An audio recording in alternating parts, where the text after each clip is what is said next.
Got a lot of people we waiting on still. Yeah.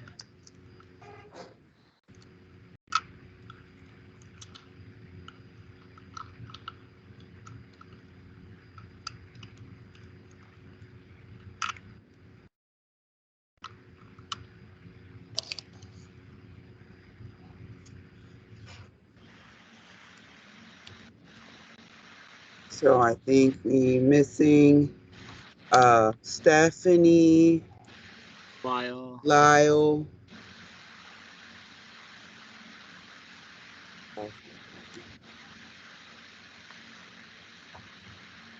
Is that it, or is someone else? I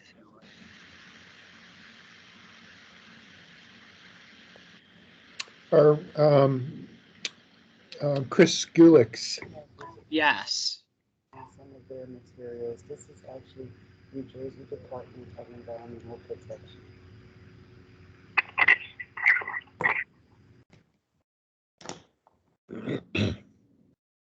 So you're right, what you trying to get help with?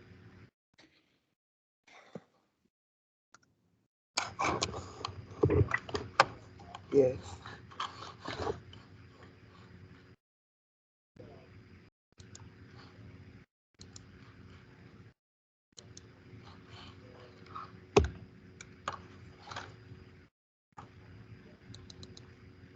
What were you trying to pay, a wireless bill or a residential bill?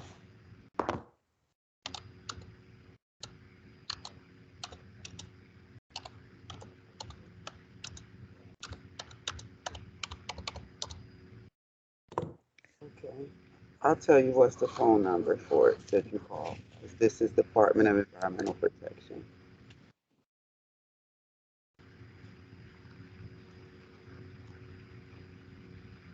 Okay.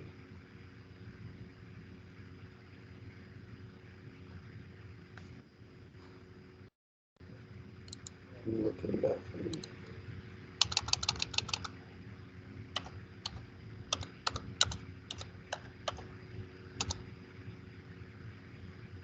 Okay. For bills for AT&T, you want to call 1-800-722-3481. Tell them that you want to cancel that payment and make a change to it. Yeah. You'll have to cancel it and make a new one, okay? Yeah, that's what they're doing. You're welcome. You're welcome. Bye.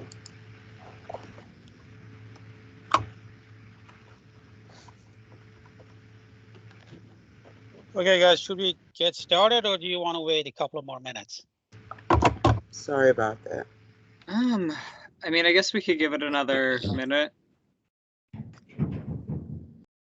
2:06 now, okay. Let me see, did anyone let me know that they were not coming or showing up late?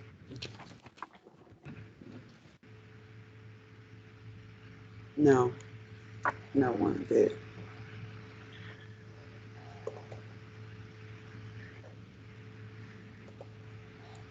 So everyone is expected to be here today. No one indicated otherwise.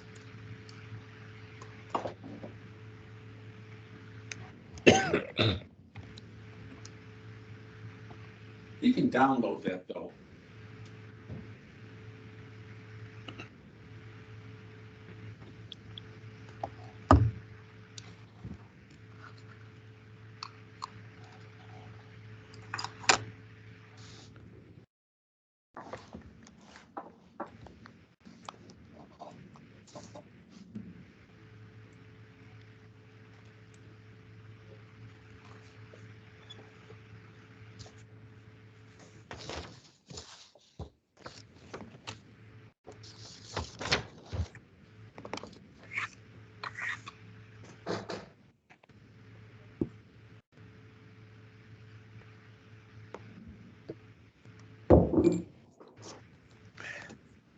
Thank you, Dunbar, and thank you, Dave, for providing us with your submissions in advance of the meeting, too. Thank you for that. Welcome. Useful. I kept thinking about this, what I was going to write for the entire month, but it only took me to the last day to get it down on paper. It is. Well, you're one step ahead of me. I have it down on paper, but only in outline form. Well, that's a good place to start. That's a great basis for it. Great basis.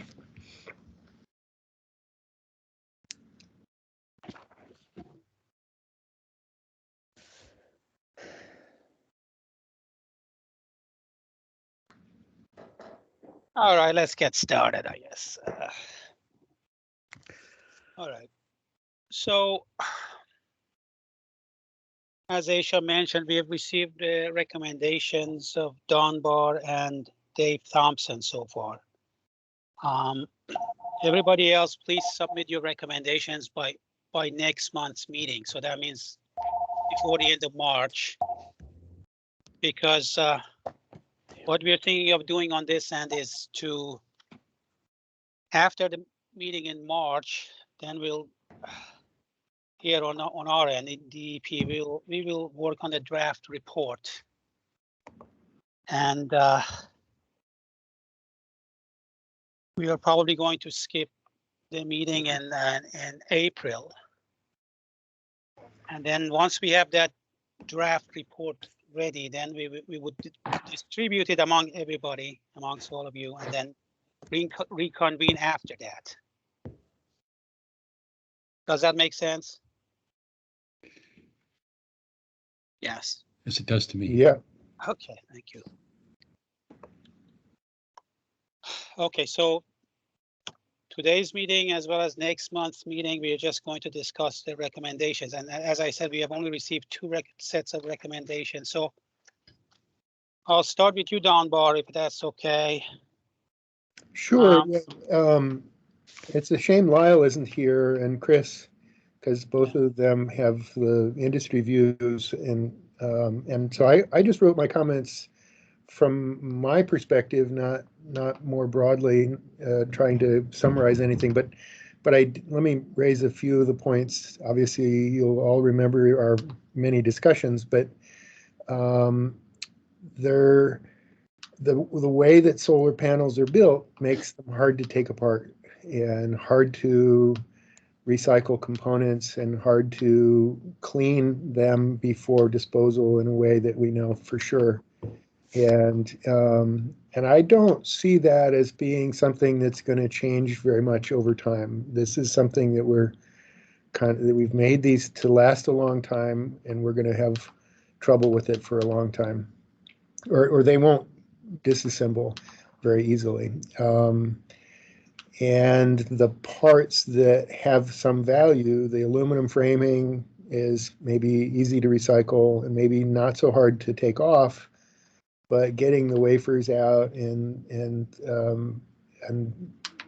further, stabilizing those is going to be tough. And so, and then in the component, many of our discussions have come back and forth about the idea of storage to take advantage of the sort of nice sealing effect in being the way they're constructed. And so that's technically true, but again, when it comes down to thinking about what we should do, my personal opinion is that we should not store them, because I've heard other stories about sort of who keeps track of what we have stored and why do we store it? What do we do with it later? We're still going to have to do something with it someday, and so why don't we just get it over with and do something now, and instead of accumulating a problem. Now then, related to processing, I added a short paragraph reminding that we look in the downstream processing, what is the final resting place for the material if it's processed. And one of the examples was more into a low-end glass processing, which certainly the major component is glass. And but my worry was that if it builds into a product that's out in the environment, we might still be better off with it in a landfill than reprocess those ways. So I don't know how to be more specific to be sure about that, but we'd look into any processing that we might pay for. And then I guess the last thing that I wrote was probably it's going to cost something to get rid of these, and so probably you need a funding mechanism for that. And it seems to me that the simplest to enact and enforce would be a surcharge on each panel that's installed now. And that could be a relatively small charge because the number of installations happening now is way larger than what was happening 20 years ago. And so the ones coming out of service are probably quite fewer than the number coming into service. And then that would set a starting point, and that fee could evolve over time depending on the balance between how many get end of life and how many new ones go in. I didn't write it in what I wrote, but specifically, I think Lyle has always raised the issue about the margin of that these companies are operating in, and I think that a small fee is not going to be as much of a heartache as he's made it sound. No matter what, we're going to be passing on a cost to the homeowners, and so it just seems like it's reasonable to put it in at the point of installation, and that's also the point where you have the BPU registration of it, and so it could be built into the normal process. So again, those are really things that we've all talked about, and I felt like I, in the end, should weigh in about where I sat on storage and what you might do with a fee later.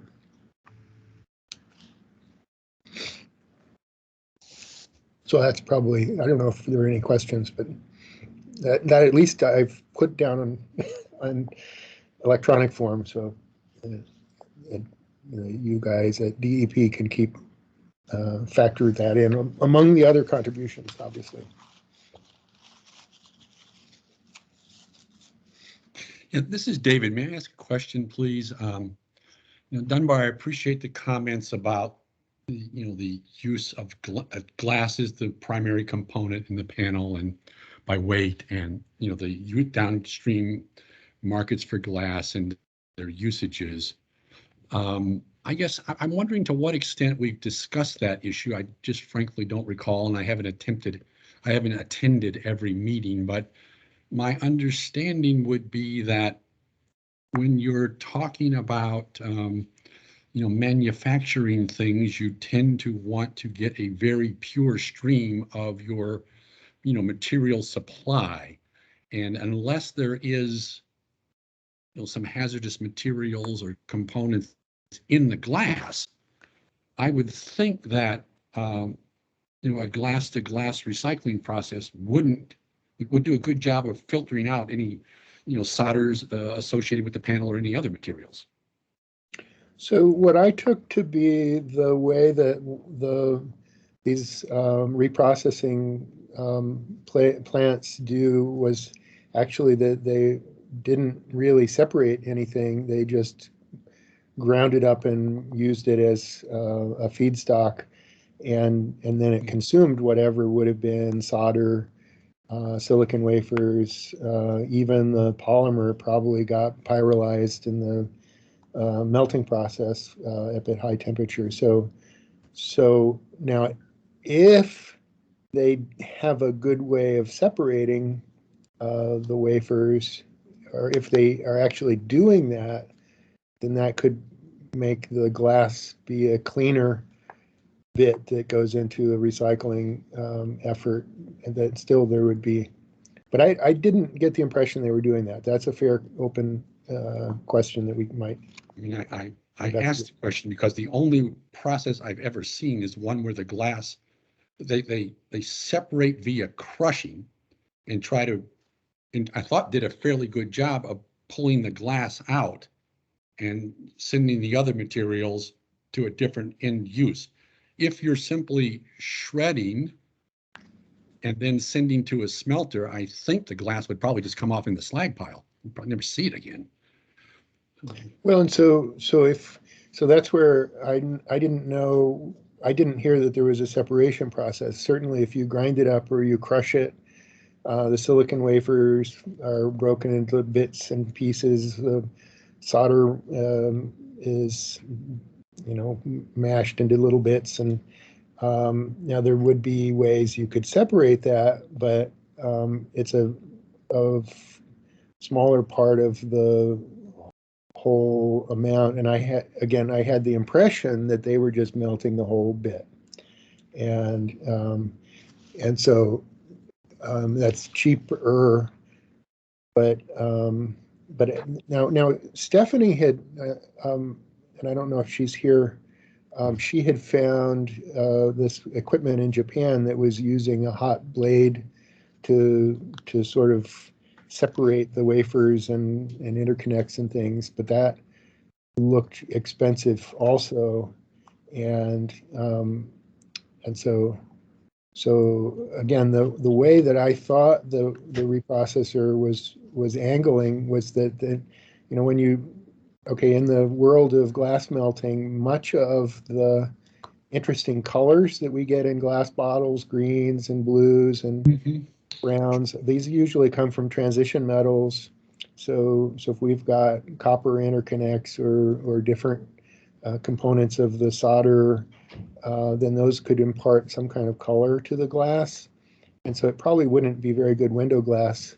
As a byproduct, it would be a lower quality. And that's where I had heard maybe others can recall better, but it sounded like this glazing, these glass beads that are built into reflective highway markings was then a market for the lower quality glass that would come out from recycling our modules. But it has been pointed out, though, that those are very fine granular pieces that are out in the open environment in all sorts of weather. And so even to the extent that you may have diluted it in the batching of your glass fabrication and it's a lower quality end product, and the particles are less than whatever threshold of toxicity might be felt, then it's still all going out there and being exposed to the elements. And so, if I had a choice between processing facilities that would do the separation first or processing that would just melt the whole damn thing, then I'd prefer to have it do the separation. But I don't know that they're doing that yet.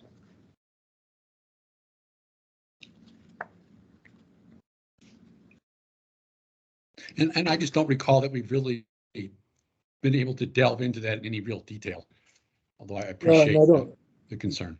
Yeah, I don't know that they've told us enough, and I suppose at some level they probably don't want to tell us much about what they do. Yeah, that's true. That's true. It's a great secret. All right. Thank you, Dunbar. Dave? Sure. Can you share your recommendations let with me us? try to build a little bit on what Dunbar said.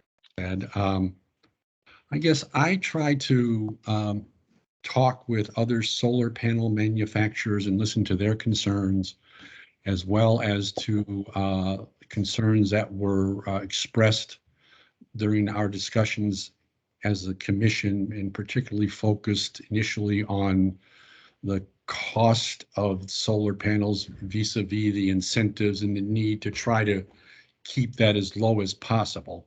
And then suggested that one thing that would be worthy of some further investigation, I don't know how it might really work out in practice, but it seemed like it would be worthy of some further investigation, was to look at potential tax incentives for siting solar facilities or even operating those facilities, and see if that wouldn't help make this process more cost neutral as a way to proceed. But if it wasn't adequate, I thought that, and there was going to be some sort of recycling management fee associated with the panel, I thought that that would be best to have that as close to the point of sale as possible. So I would agree with Dunbar on that, because I think the farther back you move it into the chain of supply every time and built into the product, every time the product gets sold or handled, it's going to be marked up and result in a higher cost as it moves forward through the chain of supply. So again, wanted to look at tax incentives. I know that's something we probably didn't talk about, but in the case of a fee, I thought it should be pretty much at the point of sale to reduce, I guess, that fee being marked up as it moves through the, as panel moves through the supply chain. I also wanted to recommend that we distinguish between residential and commercial utility scale installations, because I thought that from a management point of view, that the people, the entities that are going to most likely struggle with finding recycling outlets and financing the recycling are going to be the residential homeowners and are the people that service them as installers. They, I thought, were going to be the least equipped to deal with costs as well as regulations. And I thought that the commercial utility scale operations would have that know-how and financial wherewithal. I also thought that we should not ban panels from landfills until we have a recycling system in place. And then finally, with respect to the universal waste rule, I think the industry is moving toward a more and more towards panels that would not fail TCLP and therefore would not require to be managed as hazardous waste. But I realize that there are older panels out there that will, and that I thought that there should be a universal waste designation for those panels so that they can be managed as cost effectively as possible, provided they're sent to recycling processes. Dave, this is Dan Clark, and I had a question for you. Yes. Going back to establishing a landfill ban at this time, I guess I would be interested in hearing your thoughts. I mean, I understand the reason you're giving and all of that, but, based on how it's worded. I didn't word it properly. No, I think, well, I mean, assuming that you mean what I think you mean, I think you did. I guess my question is, how do you think you or Panasonic would feel about a landfill ban, planned for some future date?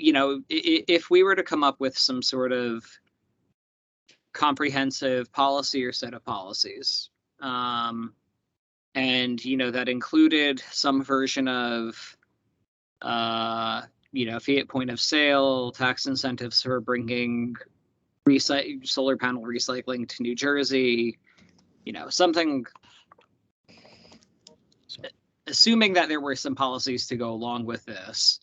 But if one of those, was that a, landfill ban for 2030 or something like that, where there was something of a ramp to get into it, but with the recognition that at the point in time where we're going to really have a lot of modules coming off the market, that by that point in time, we are aiming to have a network or system of panel recycling in place so that at that point in time, people shouldn't be chucking them in landfills. Now, I appreciate that, Dan, and it would support a landfill ban provided there's some system and some alternative system in place to ensure that they're properly managed. And believe from my experience with, batteries and e-waste, that to the extent there is a landfill ban, you're probably going to see more product end up in the recycling system, that it would be helpful to guide product into the recycling system. So I think we're saying the same thing on that. Yeah, no, I just wanted to, I think I got what you were saying, but also wanted to sort of, feel you out in terms of, that not, if not a landfill ban immediately, but, given some amount of time and support to develop infrastructure, that could be, something that, industry could get behind, given that the appropriate network was developed. I think so. I mean, that would be our position as a company, certainly. Okay. I'm not sure where every company would wind up, but that would be our position.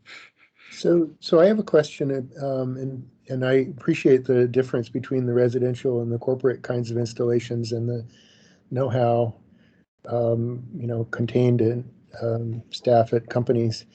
But I would wonder, for the residential installs, it's actually a mix of ownership. Some of it is a power purchase agreements where it would be by a solar installer company who would have aggregated many hundreds or thousands of houses into a portfolio.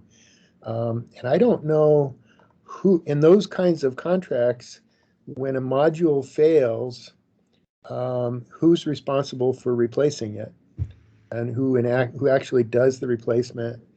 I don't think it's the homeowner. I think it's It probably varies depending on what type of agreement it is. If it's the Yeah. third party power agreement, if it's it's three different types of. Joe right. knows Well, and all so about it, but depending on the agreement, it is who's liable to do what. right, and so I would think in cases where there is some third party ownership and maintenance, then they would be the ones that that would end up being more like a corporate ownership. It would be a corporate ownership in some kind. And if I may, I mean, if we were to, go down that route and sort of parse this apart by, ownership regime, I would think that we would be able to, if there were some specific rules on disposal based on that, I mean, I would think that we would be able, in statute or regulation, to, assign ownership. I mean, much in the same way, like with the e-waste law, that, that there are covered products and covered entities. And, it's small businesses are covered, whereas, businesses employing more than 50 people are not. So, I mean, I would think that if we were going to, sort of come up with different ways of managing residential versus commercial panels, that based on that and sort of based on what made sense, that there would be the ability to separate out what was meant by those specific terms. And that I would think that, you would be able to say that, that a residential panel would be one owned by the homeowner, whereas you could have panels that would not be residential panels, despite being on houses, because they were under some sort of ownership regime, or that they would be, if that's what would make more sense. But I would think that, that would be feasible to do in some type of rule writing. Well, then coming back to setting a fee and where it would be levied, if we have a group that are residential and a group that are corporate, if it's a fee on a per module basis, then a residential install is usually pretty small, and still it's going to then be a small fraction of the total cost. And if it's a big corporate installation, hundreds or thousands of panels, again, if it's on a per module basis, that's already going to be a huge project. And hopefully, again, the fee wouldn't be so large to make that onerous. And again, I think we have a runway to get that number balanced, because we have so many fewer panels that are coming out of service now than the ones that are going into. So I'm not sure that you would need to make a differentiation between residential and corporate if you had already received the fee during the installation, as long as you're building in a mechanism to make it easy to go into the right recycling stream. And um, Yeah, I don't disagree with that. I was just thinking that from a practical sense, that it is going to be the homeowner, to the extent they own the panel, or the very smaller installer that's going to really struggle with finding outlets and getting them to outlets and covering that cost, frankly. Whereas I right. suspect the larger operations are going to have that kind of already in their thinking and built in, I would hope. Yeah. And I did want to minimize given that, we're trying to expand the installation of solar panels and create incentives and finance those incentives, minimize that cost that has to be offset.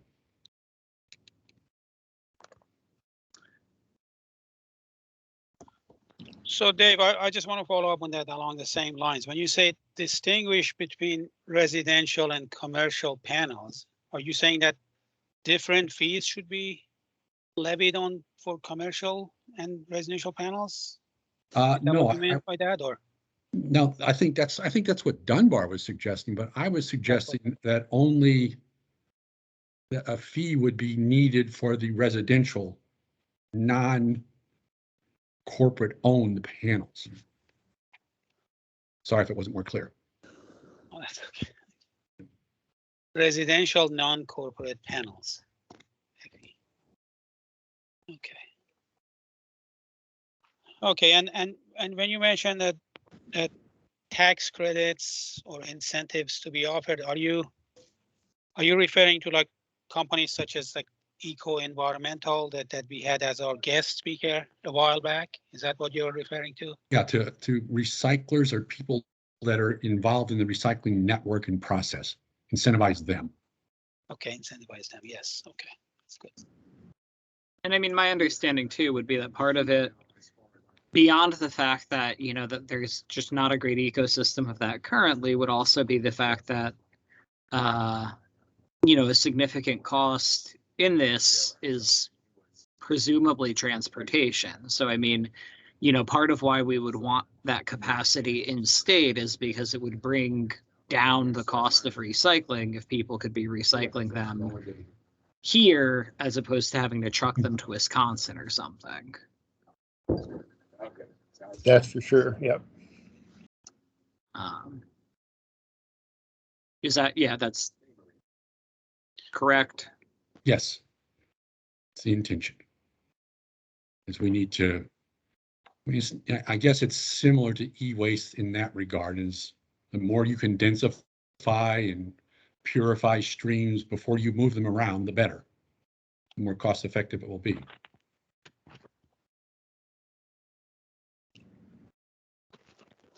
Okay. So let me throw in another thing not related to Dave's comments, but also not contained in the write-up that I did. There had also been a discussion around repurposing, and so modules that, for example, if a home was or a landfill was repowered and newer, more efficient modules were installed, would there be a way to fix them up and not make new, but reuse the existing panels that are now degraded in some in their efficiency because of having been in the field for however long. And so I didn't write about that because I felt like that was in some ways sort of like our storage question. It just delays when we have to do that, but it may be useful. But I suspect that the amount of value that these modules have after they come in out of the field, degraded only partly, is going to be low enough that you're not going to be able to sell them very well, even for a discounted price. Just my instinct. Go ahead, Joe. I think that's your area of expertise. Yeah. Okay. You asked me to jump in? Yes, please. Yes. Okay, fine. I have not provided you with a formal statement, but I have kicked around as Dunbar. I've been thinking about this for a month too, but didn't quite get to his point of writing a letter, I have put them down in some bullet points, and I organized it in two ways. One, I'm trying to be pragmatic and build on the existing solid waste management structure that's in the state, and try to make it as practical as I can at this point. So I ticked off a number of points that I think we can agree to, although maybe not. Let me just, as to assumptions. And the first one would be that there is no immediate crisis regarding the disposal of large quantities of solar panels. I think we can all agree to that there will be in the future. That was almost the first day we met, and Lyle mentioned that the coming deluge is maybe 10 to 15 years away, but it's not here now. And the second point is that, again, this has been covered by David and Dunbar. Most panel recycling consists of removing the aluminum frames and recovering some glass. The amount of glass is open to lots of different conjectures. The third point would be many panels that become available, including end-of-life panels, still have a significant amount of generating capacity. This is what I've heard from a number of sources, so I think that's pretty much an assumption that we can go with. And again, the amount of capacity is going to vary a great deal. And since panels are built to withstand the elements, they can be stored without adverse environmental impact. Again, this is fairly non-controversial because they are durable. And finally, panels are currently not designed to be readily repairable. That's a point that Dunbar just mentioned about repurposing and upscaling them. That doesn't appear to be feasible at the moment. So based on these assumptions, I've ticked off a number of possible activities that the state could engage in. And this starts with the existing solid waste management structure, which is organized in 22 districts, and they're all, the districts are pretty much the same geographic areas as counties, and then there's the Meadowlands. The state could consider requiring all district solid waste management plans incorporate an element to inventory the quantity and in-service dates of all panels within the district. Most solid waste management districts now have been coasting along. They need to be incentivized to a new direction. I think the solar panel program could be one. Most of the infrastructure for conventional solid waste management is in place and it's chugging along. This is a new element that we could challenge the districts with, and they have very savvy, very skillful people who know their constituencies, and they could do a pretty good job of inventorying what's there. Second one would be each district identify the locations for disposition of panels that are removed from existing sites. That probably will rely on recyclers, various types of recyclers who may offer them their services, but it would be an exercise that would at least get us down the road toward addressing disposal capacity. And the next item would be the state investigate the feasibility of instituting a right to repair panels, a panels program with manufacturers and installers. That's going to be very controversial. Right to repair is an issue that's been bandied about quite a bit lately in terms of many consumer products. Because of the way they're manufactured, they resist. I mean, I think Apple got a lot of adverse publicity on their own products and how they're difficult to be repaired. Finally, another one would be the state investigate the feasibility of setting up regional storage facilities for decommissioned panels, and a program to evaluate with that would be a program to evaluate the condition and generating capacity of those panels. This is obviously very controversial too, but again, it builds on the characteristics of the panels and the fact that we need to know what is there. Right now, we have too many unknowns to make any adequate planning for the future. And finally, this one is going to be a ringer. The state investigate the feasibility of establishing markets for decommissioned panels in the developing countries of Latin America and Africa. And that's one that Dan and I both were exposed to when we went to the recent NERC conference and found out that there's a lot of infrastructure in these developing countries based upon their long-term involvement in electronics recycling. And contrary to the popular image of open fires burning electronic waste, the real story is that there is a very active, vibrant electronic recycling capacity in many of these developing nations, countries of these developing nations. So there's a good potential for creating the same type of infrastructure for solar panels.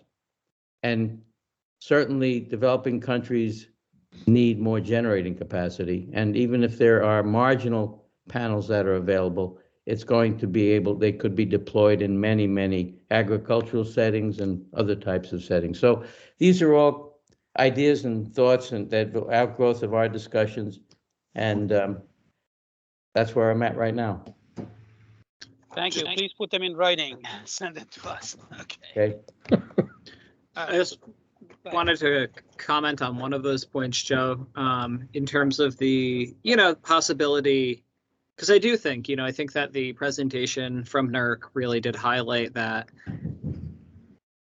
if done properly, that this isn't dumping and that there is a possibility that, marginal panels can be continued to be used. I do think one thing that with that we would need to keep an eye on would be the Basel Treaty, on the transboundary movement of waste, because I know, especially like, when was that, last year, the year before, that they had the, annex move into effect and everything, and that really limited that. And I think that I can't say that I'm 100% sure where solar panels fall on that currently. But I do know that, for example, like R2 was thinking of adding solar panels at one point, and, so just keeping an eye on, if that's something that we think should be seriously considered, making sure that there wouldn't be so many obstacles to it. Well, we do have lead time. That's the one blessing we have with us. Okay, Joe, I have some questions for you too, if I may, okay? Well, first of all, with regards to that presentation, NERC presentation that you said, yes, it was very impressive that the company that used solar panels to Ghana, I believe, and they get very good use out of them. Right. But I'm not sure if the president of the company really addressed the questions that the eventuality of how to dispose of those panels. Did he ever?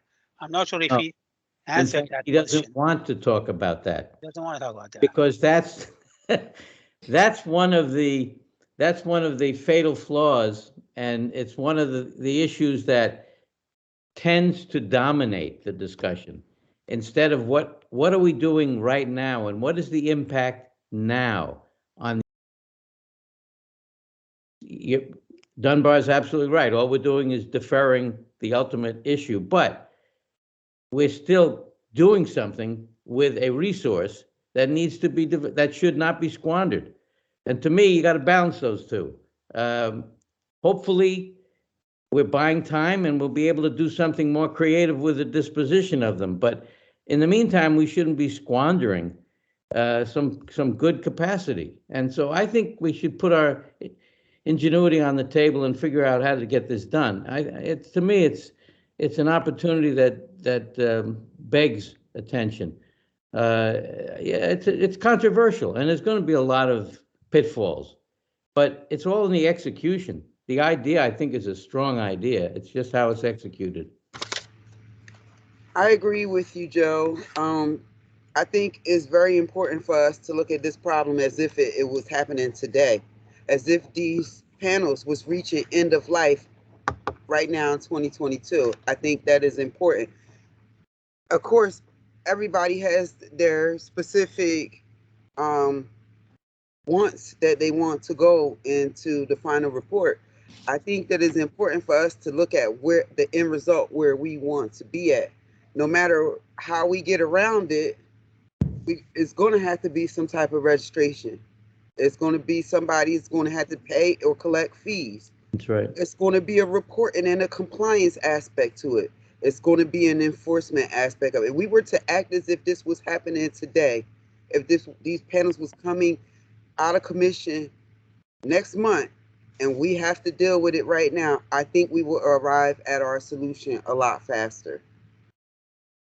So let me add a comment too. I like Joe. I liked your idea about sort of piggybacking on the other kinds of waste disposal already in place and sort of regional, county by county or whatever. And so I have no idea really how that operates, but obviously it's in place. The Board of Public Utilities has a full inventory of every location that has been installed and connected to the grid. So those are now, so an index of those is available at the BPU website. There's something like 150,000 installations in the state. For every one of those, there's a second date. These are giant Excel files, but there's an equipment database, and it tells exactly what brand, who owns it, and what inverters were used, how many modules, and so for the public-facing database by the BPU, the residential addresses are hidden, so that's not knowable by the public, but all the corporate installations are identified by the corporate owner and address.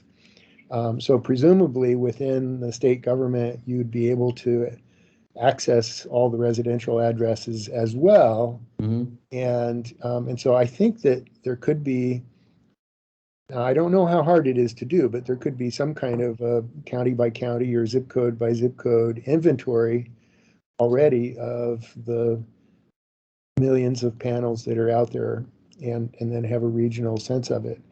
And then the way that we've sort of, well, the way Lyle put together this projection of what we might end up with year by year in terms of end of life, probably that would, there'd be some proportionality if you have a county that has a very, the lion's share. Well, they're also going to have the lion's share of the failures.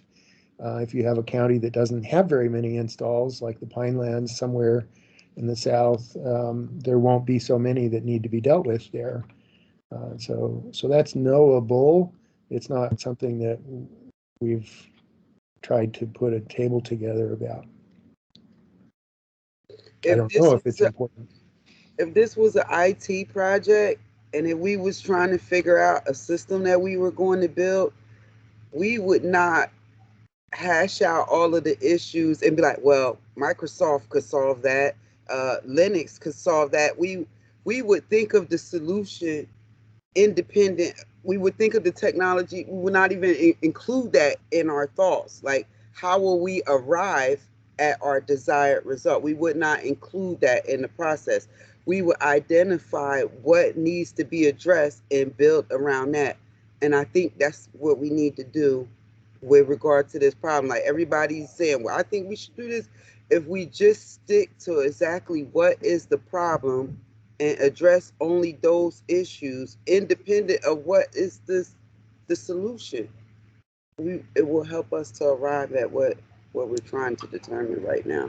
I want to just say one thing. I don't mean in my recommendations, I tended to focus on reuse, but I don't mean to suggest that recycling should not go in parallel. Mm-hmm. I mean, they should be developed in parallel. I just don't think that the recycling potential is going to be dramatically different given the nature of what's being dealt with. So I think we have to have a separate path to deal with this, a much more pragmatic path, if we're going to be able to do it. Otherwise, we will just concede that it's all going to be ground up eventually, and I'm not sure where that winds up ultimately, but it looks like it's the path of least resistance, and that's probably not too satisfactory. Yeah. I I mean, agree. I was just going to say, I think, yeah, I mean, to Aisha's point, that I think that, you know, keeping in mind, because I do think that we have a pretty, you know, we've been talking about this almost a year and have a pretty good inventory of what a lot of the issues are. And I think that, you know, focusing on what our desired outcome is, like you're saying, you know, will help us sort of figure out, okay, I mean, we know, you know, what these issues are. We know that somebody is going to have to pay for this, you know, and be that consumers, industry, government, all three, at what point. I mean, I think those are important questions, but I think getting stuck on some of those, you know, without really having sort of an end goal, or at least some idea of an end goal in mind, you know, does sort of prevent us from getting to that point of, you know, if we, you know, have some idea of what it is that we think is the desired outcome, like you're saying, you know, that does sort of make it a little easier to try to. It gives us a tunnel vision because there's so many different tangents that we can go on to. There's so many Yes, different side roads and little paths and forks in the road. exactly. We can go so many different directions with this. But while we keep the desired outcome in our mind, it will give us tunnel vision and allow us to focus in on what we Yeah, ultimately. what it is we need to do to get there. Which, I mean, you know, I think, yeah, I think that's important. I think that's a really, really good point. And I think to add it, I think you guys have been down this road before with the electronics program. I mean, if you think about it, right? I mean, we already have this process in place. There and Joe, I know you talk about things getting ground up and where's it going to go, but I think from the electronic side that we already have in place as a state, that is happening. I mean, that is a process that is happening today, and the department has rules and regulations and permits in place and enforcement program where there's reporting and characteristics of that outbound material and where it goes, right? So along those lines, I think we know the goal where we have to get to, and I think we just have to figure out what those challenges are, right? What are the pros and cons of those goals, and how do we overcome them, right? Whether we know from a recycling standpoint, right? You brought up those concerns. We know from you know, a reuse standpoint, right? We know those concerns, and I think if we narrow and we look at the end use, as you said, and we look at the concerns that come up with those, and we figure out, can we overcome those challenges? And if not, then I think we you know, essentially eliminate that as an option if we can't, right? And I know it makes sense. Like, I hate giving up a usable product for somebody, but the problem is once we relinquish that to another country, right, we've essentially given them what we consider a waste. That's no longer a product to us. And we have the means here, I think, to come up with a better program than they will, right? So what happens to that product that we've given them, so to speak, in the next X amount of years when it comes out of service? Where does that go? You know, I just don't know if those countries have the means where we are today. And I don't know if they're going to be at the point we are to responsibly take care of that product. And I know we think we have a lot of time, but in essence, you know, and we all know that regulations and change doesn't come quickly. It takes a lot of thought, a lot of process, especially when we get into extended producer responsibilities and those programs, getting people permitted, getting equipment installed and purchased to be able to do things. It's going to take time. And I don't think we, one, have as much time as we think. And two, we already have a little bit of a problem now, right? We already have systems coming out of service. I know from our standpoint, PSE&G, fortunately, we're responsibly taking care of them, but we do have panels coming out of service. And what things we don't think about are like events, right? Fires, storm events, where we do have blips and we will have materials coming out of service sooner than they should. So I think we've got to keep that all in mind, and I think we've got to come up with the goals we want to deal with, and then figure out a plan to get there. But I keep going back to our electronics program. I mean, DEP came up with, we have a wonderful program in place, and I know it differs a little bit based on the material type, but you know, it's kind of like, you know, you build it and people are going to come. There's people knocking on the doors today wanting to recycle, solar panels. I mean, there's a number of people that want to come into New Jersey to do this, and I think if we make it more achievable, I think industry will evolve. And it's a lot of things Yeah, that's you going make on right excellent. now that's going to play into what we're doing, like the incorporation into the R2 standard. Right now, EPA has a number of studies and bids going on with green jobs and recycling of the panels. It's so much stuff that's going on right now that's not going to be concluded while we're in this process, and it's going to have a bearing on whatever we recommend. So I think it's better for us to just focus on what we actually know right now, as if it's happening right now, and maybe that will lead us to a better You, space. you make excellent points, Chris, and I think they're all well taken by me at least. I think I approach this as I want to have a playbook with lots of options in it, and you know this is one option. It may eventually fail, but it's one option that to me makes some sense, and it's it should be tested. Uh, I don't like going in a priori and saying, well, that's not going to work because, well, we don't want to have foreign, we don't want to relinquish a capacity to a foreign country. I understand that. That's a good point, but these are by definition we're relinquishing them when we don't have a home for them once they've been decommissioned, and particularly if they have power in them. You're the power guy. You know how much residual power is left in those panels.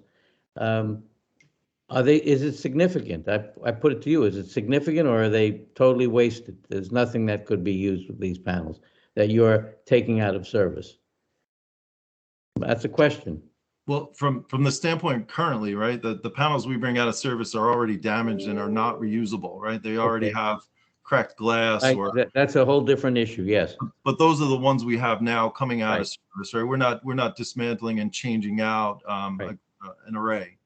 We're not at that point, but I can tell you that a number of panels we're bringing out of service are damaged. And like I indicated earlier, there's a considerable amount. And I'm sure we're not the only ones. I mean, unfortunately, we have them on utility poles, which are close to roads and play a different role. But there's other homeowners. I see panels coming out of service all the time. Sure. So I get it. We don't have a large volume at this point, but the problem exists, right? The problem exists enough where, it brought attention to the legislative groups, for a reason, because if they felt we had a lot of time, I don't think this would have come up as, a discussion topic for us right now. I think we'd be talking about this in another 5 years.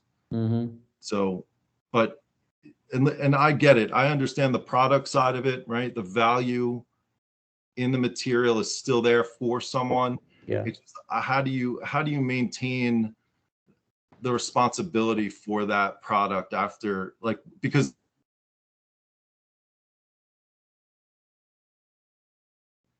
right? But for us, it's no longer a usable product. We lost you there for a moment. Chris, you cut out for a like second. 5 minutes. The best part we lost. Can you hear me now? Yeah. Yeah, I'm sorry. So the dilemma I have is, right, where we determine something that it's not a product anymore for us. So that's just a nice way of saying it's a waste, right? It's no longer something we want to use anymore. So that's where I think we're skating the rules a little too from, waste determination, as we call it in the regulatory side. But I get it. I think as a responsible company, it's hard for us to relinquish that material somewhere else, especially to a different country. Mm-hmm. So that's all. But I get it. I mean, you hate to give it away to somebody who can probably get another, who knows, 5-10 years out of use, right? That can generate significant power. I get the dilemma, but I'm got my tunnel vision on from an environmental responsible, vision at this point. Not necessarily, unfortunately, humanitarian sometimes doesn't go along those same lines, right? It's tough. Yeah.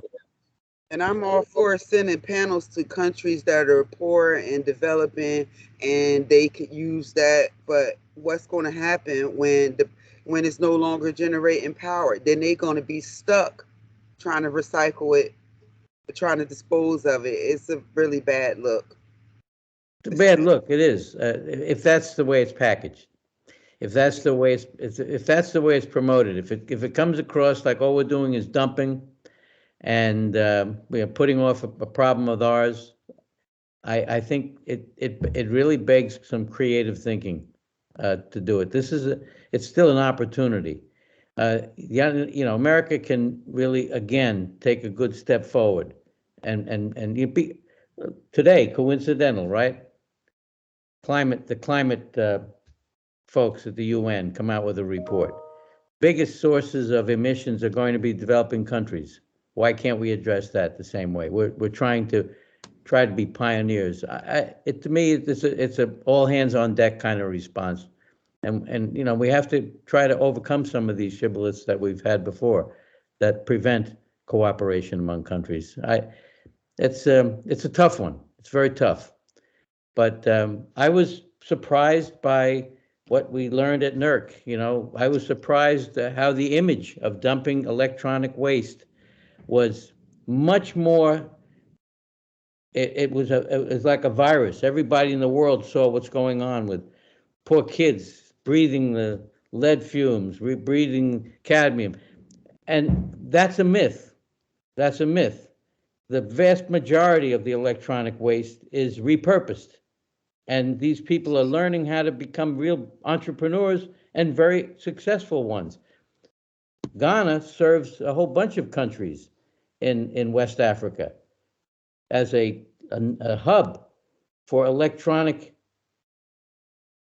goods, and they've developed that from start.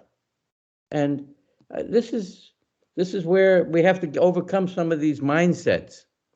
And but all the points you're making are very good ones that we could be looked upon as dumping. We could be looked upon as deferring a disposal problem, but that's where you have creative people in the international relations realm who can come up with very good paradigms and say, hey, well, maybe at the end of life we'll provide something back. Maybe maybe we'll take responsibility or we'll fund it. It's all how it's sold and what priorities the politicians want to give it. We can only offer options. They're the ones who have to select it and figure out how they're going to sell it. And I think as a commission, we have to throw a whole bunch of options out there, some of which may not fly, but we have to at least give them a responsible panoply of them. I'm off my soapbox. You'll not hear from me again on this point. Here. Thank you, Joe. Thank you. No, that was great. Thank you. Okay. Jim Entwistle, do you have any comments, questions?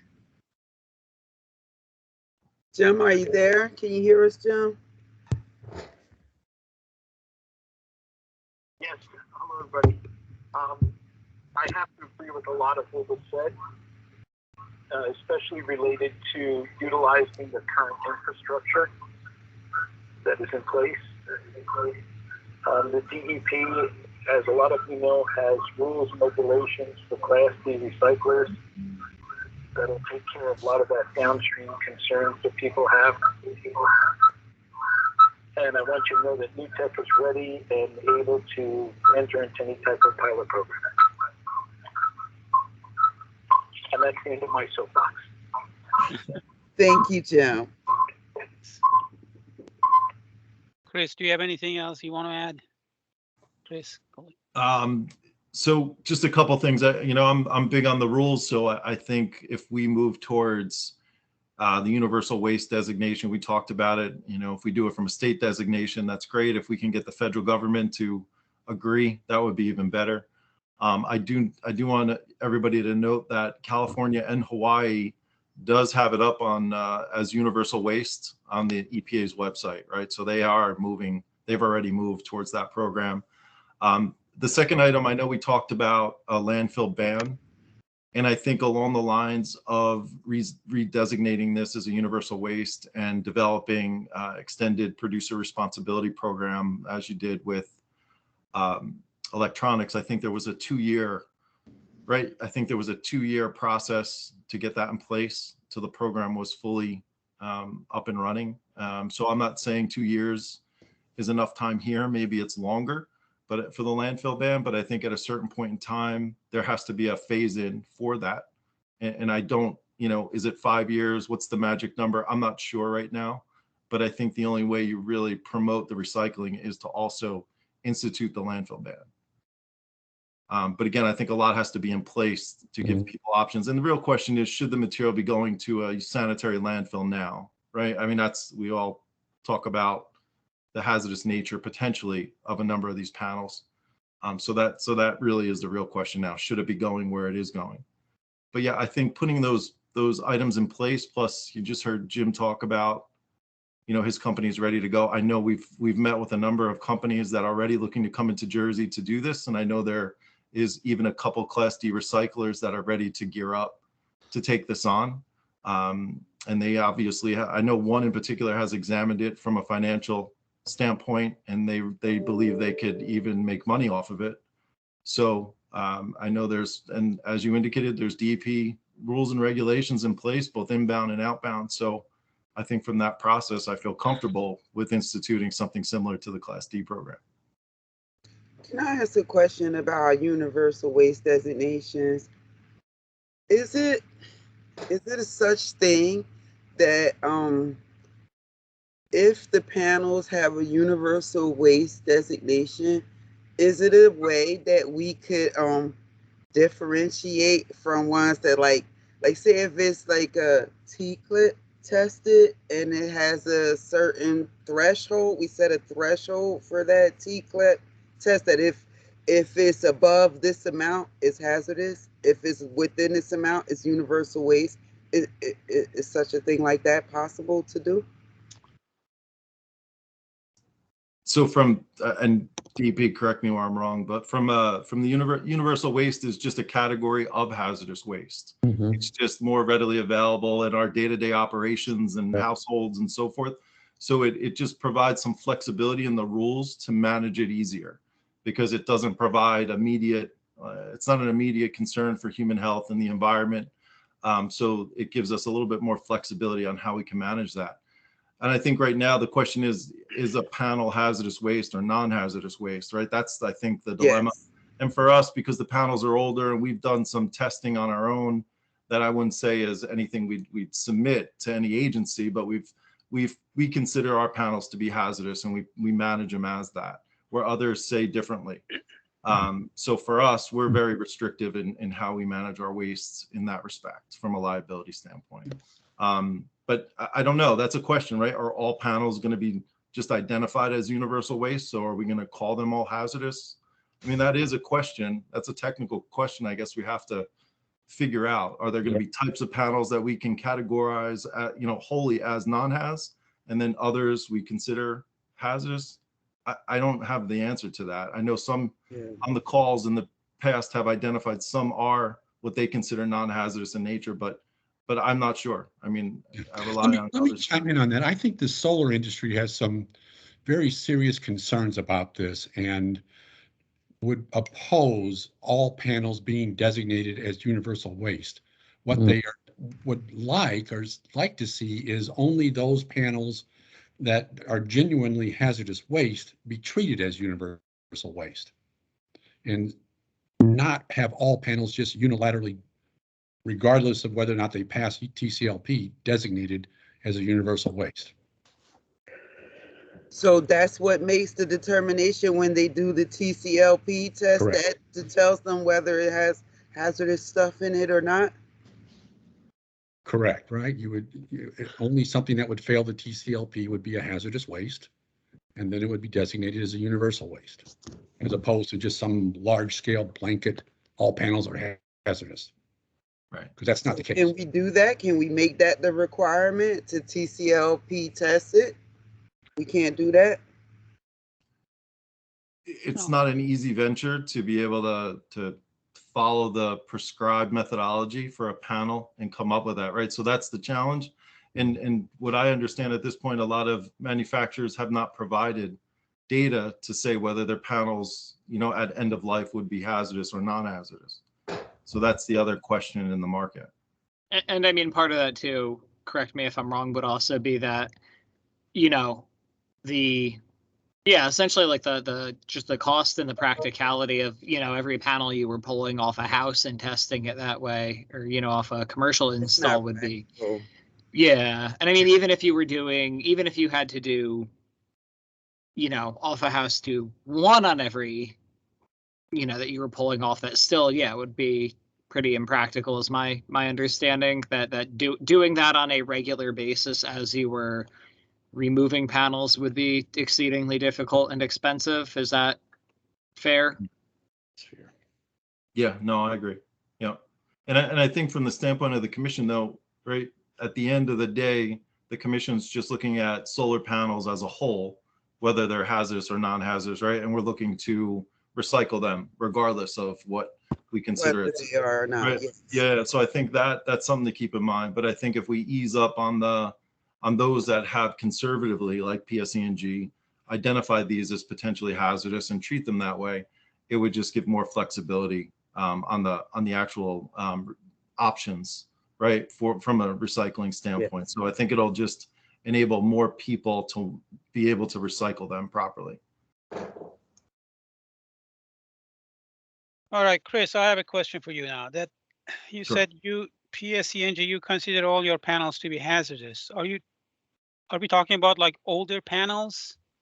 Is there some sort of a cutoff date, ballpark cutoff date after which panels don't tend to be hazardous waste, like the newer generations? Or I mean, you'd have to speak to maybe the producers of this, like the Panasonics of the world, may be able to answer that better, I know. But from PSE&G standpoint, most of our installations are older that are out there now. So from the standpoint of trying to figure out which may be hazardous or non-hazardous, we don't have the ability to do that. I don't think the industry does either right now. And without the manufacturers giving us that information, we just go off of generator knowledge from what we have on certain similar types of panels, and everything is managed for us right now as hazardous waste. So it all goes to a hazardous waste landfill in Michigan. okay, thank you. And Dave, I mean, knowing that most of these panels are manufactured, what you say, China? Would it be feasible to ask manufacturers to certify something to the effect that the panels would not be hazardous waste when disposed of? Let me take that back to our trade association where we, gather as manufacturers to discuss these issues. My understanding, and I've tested some of our panels, is that the older one will fail for lead and the newer ones don't fail. So I realize there's this problem of the installed base, and it's not easy to deal with, frankly. So let me add a comment here. I mean, it seems like the currently manufactured ones through a network like you're talking about, Dave, there could be a new little label that gets added on the back. It says lead free, and then if there's some, a New Jersey DEP recommendation to the industry saying, it would help us in the future if we knew that it was labeled lead free, and we know the installed base wouldn't have those labels yet. We'll have to treat those as more hazardous just to be safe. But then in the future, we'll know that there's all these little stickers on the back. Well, I mean, I think we've started those. I need to double check on this, but I think we've just started those kind of discussions with UL trying to develop a labeling standard. I don't know where they are right now, but I think most people on this call know that the ROHS restrictions went into effect 2006, and I realize those did not cover the United States immediately, but we manufacture on a worldwide basis, and we have moved to lead-free solder. The industry has. Right. It's quite some time ago, frankly. Yeah. Okay.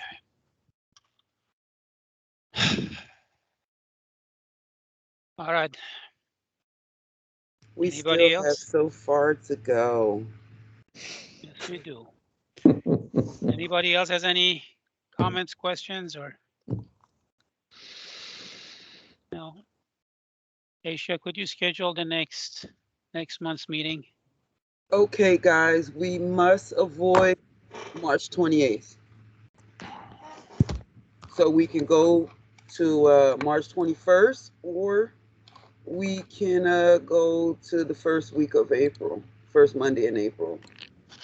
I'll give you that date in just a second. The 4th, April 4th. Yeah, April 4th. 3/21 or 4/4. I'm happy either way. So am I. Yep, same here.